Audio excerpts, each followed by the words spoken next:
哦，现在看来，哈萨克斯选手又调整了重量，93公斤。哦，他这个调整呢，和中国选手激进，那么都是以93公斤开拔。但是他这个签位靠前啊，所以我们现在看到哈萨克斯坦选手佐尔菲亚出场了。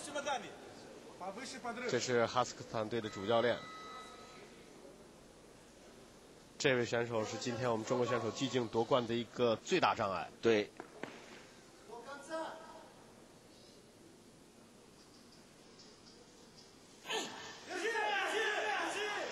哦，真的不错，真是不错。